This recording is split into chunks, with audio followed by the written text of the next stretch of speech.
চশমা museum, a house of world class, জলট্যাক মোড়, বহরমপুর মডার্ন হোটেলের সামনে। ভুয়ো নিয়োগপত্র নিয়ে হাসপাতালে যোগদান করতে আসায় গ্রেফতার এক যুবক। জানা যায়, মুর্শিদাবাদ মেডিকেল কলেজ ও হাসপাতালে নিয়োগপত্র নিয়ে বেলডাঙ্গার অভিজিৎ মণ্ডল নামে এক যুবক গ্রুপ সি ল্যাবরেটরি অ্যাসিস্ট্যান্ট পদে যোগদান করতে আসে।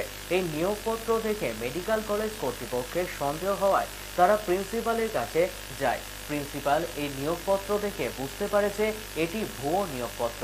তৎক্ষণাৎ বহরমপুর থানায় ফোন করা হলে বহরমপুর থানার পুলিশ এসে অভিজিৎ মণ্ডলকে গ্রেফতার করে। ওই যুবক পুলিশকে জানান তার পিসে মশাই তার মেলে এই নিয়োগপত্র পাঠিয়েছিলেন।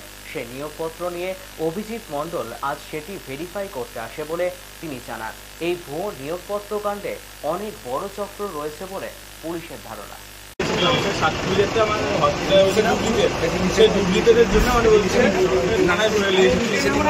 কত টাকা দিয়েছিলেন? আমি 1 টাকাও দিইনি। তাহলে আপনি সার্টিফিকেট পেলেন কি করে? আমার মেলে এসেছিল, আমার এক পিসে মশাই দিয়েছিল। কে পাঠিয়েছিল? আমার এক পিসে মশাই। হ্যাঁ, আমার এক পিসে মশাই। কোথায় কোথায় থাকেন? আমি বলরামপুর বাড়ি। হ্যাঁ, হাসপাতালে ফালিয়ে থাকে। হ্যাঁ। তো আপনি জানতেন না এটা কলেজ?